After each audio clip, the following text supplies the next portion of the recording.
खुलुमबाय बे समाव बडलेण्ड इंखं टेलिभिजननि स्टुडिअ आं मिथिका नार्जारी दिनै मोनाबिलिनि गाहाय रादाबफोराव दङ। आसामाव सरजाबफानाय फोरोंगिरिफोरनि गोनांथि गैया बुंदों रनज पेगु।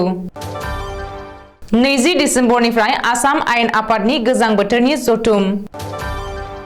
बिजिरगिरि DY चन्द्रचूडआ हादरनि 50थि CGI महरै समायखिरा लाबाय। बाक्सानि शान्ति मन्दिर राज महा उत्सवखौ नाम हमनायनि गेजेरजों बेखेवनानै होनाय जाबाय। झरबगआव मुगैथाव जाथाय बाजाराव गिदिं थानाय मा 16 सैमाखौ सोरबा बिस होनानै बुथारदों। मानास नेशनेल पार्कनि बासबारियाव अपर्णा दासनि राजा रानी मेथाइया बेखेव जाबाय। बाक्सानि कुटुरिजाराव गिख्रंथाव अर खामनाय जाथाय। नेपालाव बांग्रिं सा 6नि जिउ खहा आरो 7 गोब्राब जोखोम। दानिया फैदो आबुं रादाबाव।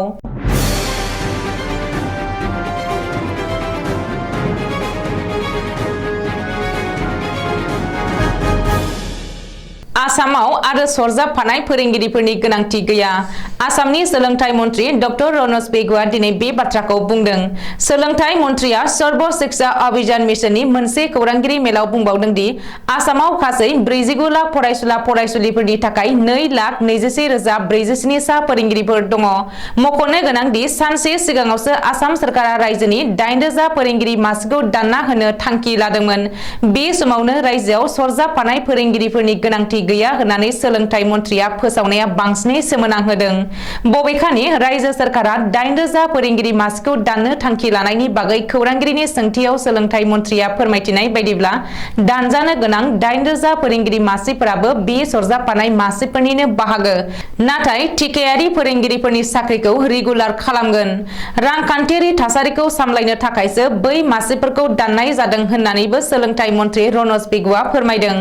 मख'नो गोनां दि रायजोआव थोजासे फोरोंगिरिफोर दङ आरो 4,000 फोरोंगिरि मासिफोरा लांदां जानानै दङ आरो गोनां जायोब्ला आरोबाव बांसिन मासिफोरखौनो सोरजिगोन होननानैबो डक्टर रनज पेगुआ खौरांगिरिनि मेलाव फोरमायदों। बबेखानि सोरखारा फरायसालिफोरनि इनफ्रास्ट्राक्चार जौगाखांहोनायाव जाफुंसारदों। फरायसालिफोरा साबसिन फिथाय होदों होननानैबो सोलोंथाइ मन्त्रिया बुंदों। आसाम आयेन आफादनि गोजां बोथोरनि जथुमा फैगौ 20 डिसेम्बरनिफ्राय जागायगोन। रायजो बेंगिरि प्रफेसर जगदीश मुखिनि बिथोन बायदियै देग्लायनि गोजां बोथोरनि बाजेट जथुमखौ फैगौ 20 डिसेम्बरनिफ्राय खुंगोन होननानै मिथिनो हादों। मख'नो गोनां दि रायजो बेंगिरि प्रफेसर जगदीश मुखिया भारत संबिजिरनि आर्टिकेल 174(1) नि गोहोखौ बाहायनानै आसाम आयेन आफादनि देग्लायनि गोजां बोथोरनि जथुमखौ फैगौ 20 डिसेम्बर खालि फुंनि 9:30 रिंगानिफ्राय दिसपुरनि एसेम्बलि चेम्बाराव खुंनो थाखाय हांख्रायदों। बेखौबो मख'नो नांगोन दि आसाम आयेन आफादनि देग्लायनि 8 सेसनखौ थांनाय 12 सेप्तेम्बर खालिनिफ्राय जागायदोंमोन। बिजिरगिरि DY चन्द्रचूडआ भारतनि चिफ जास्टिस अफ इन्डिया सुंदयै CGI महरै समायखिरा लाबाय। हादरगिरि द्रौपदी मुर्मुआ दिनै DY चन्द्रचूडखौ भारतनि गाहाय बिजिरगिरि महरै समायखिरा लाहोदों। बेजों लोगोसे बिजिरगिरि DY चन्द्रचूडआ दिनै हादरनि 50थि CGI जाबाय। बारग' CGI UU ललितनि मावबुब्लिया थुंगेनायनि उनाव DY चन्द्रचूडआ दिनै CGI मासिखौ लादों। मख'नो गोनां दि बिजिरगिरि UU ललितआ भारतनि CGI महरै गासै 74 सान बिबान रुजुनदों आरो बे मावबुब्लिया मैया 8 नबेम्बर खालि बारग'लांबाय। रिपर्ट बादिब्ला आथिखालनि 50थि CGI DY चन्द्रचूडनि बे मावबिबाना 2 बोसोरनि बुब्लिसिम थागोन आरो फैगौ 2024 मायथाइनि 10 नबेम्बर खालि थुंगेगोन। मख'नो गोनां दि हादरनि गोदान CGI DY चन्द्रचूडनि बिफायाबो भारतनि सासे बारग' CGI DY चन्द्रचूडनि बिफाया 7 बोसोर 4 दानसिम जौसिन बिजिरसालिनि गाहाय बिजिरगिरि महरै बिबान रुजुनदोंमोन आरो बिथांखौ हादरनि गेजेरावनो लावसिन सम CGI महरै मोननो हादों। शान्ति मन्दिर राज महा उत्सव खुंफुं आफादा 7 साननि मेहेरगोनां हाबाफारिजों राज महा उत्सव खुंफुंदों।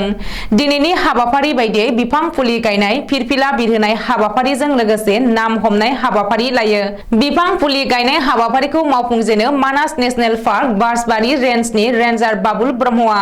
बेनि उनावहाय राज महा उत्सव खुंफुं आफादनि गां 7 फिरफिला बिरहोयो शान्ति मन्दिर राज महा उत्सव खुंफुं आफादनि आफादगिरि आरो हाबाफारियाव बाहागो लानाय गुबुन गुबुन मानगोनां सुबुंफोरा मख'नो गोनांदि शान्ति मन्दिर राजमा उत्सवआव मोनाबिलियाव मुंदांखा मेथाइ रोजाबगिरि प्रियंका भरालिया मेथाइ रोजाबनायजों लोगोसे मोसानाय रोजाबनाय बादायलायनाय गुबुन हारिमुआरि आरो समाजारि हाबाफारि लानाय जादों होननानै मिथिहोदों शान्ति मन्दिर राजमा उत्सव खुंफुं आफादा।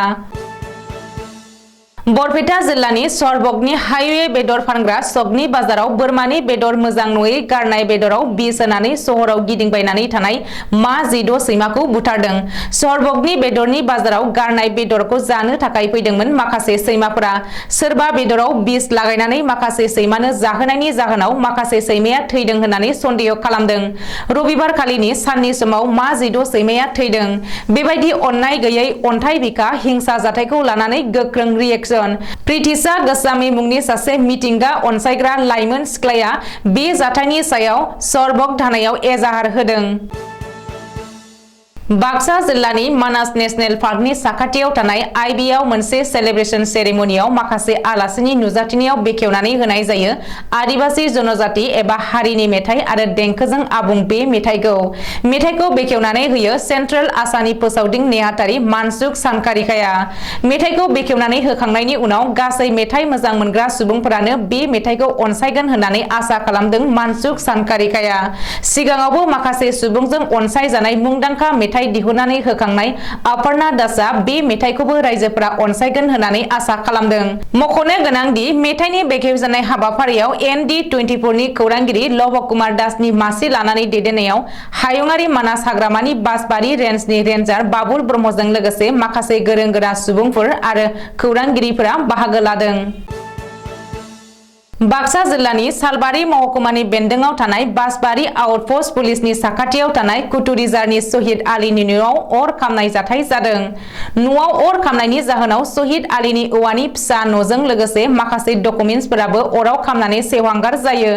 थांनाय मोनानि समाव न'आव रावबो मानसि गैयि सुबिदा लानानै सोरबा गाज्रि आखुनि सुबुङा न'खौ सावदों होननानै सन्देह खालामदों भुगिनांनाय नखरा।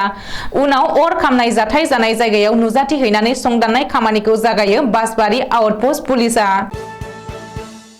नेपालनि सोनाब बाहागो द'थि जिल्लायाव गोख्रों बांग्रि मावनायाव 6 सुबुंनि जिउ गोमादों आरो साबाया गोब्राबै जोखोम जादों। बेनि अनगायैबो गोबां न' बां एबा इटानि बिल्डिंफोरा बायनानै खहा जादों। नेपालनि द'थि जिल्ला डेपुटि पुलिस सुपारिनटेन्डेन्ट तुलसी रिजालआ खौरांगिरिनि सिगाङाव फोरमायथिनाय बायदिब्ला बुधबार खालि अखानायसि समाव बे बांग्रिङा 6.6 रिक्टर स्केलजों मावग्लुंदों। जाहोनाव द'थि नोगोरजों नांजाबफानाय गामिफोराव गोजाम न'फोरा गोग्लैनानै थेर-बेथेर जादों। मख'नो गोनांदि थांनाय 2015 मायथाइयाव नेपालाव बांग्रिं मावनानै गासै 9,000 सुबुंनि जिउ खहा जानायजों लोगोसे गोबां धोन दौलत खहा जालांदोंमोन।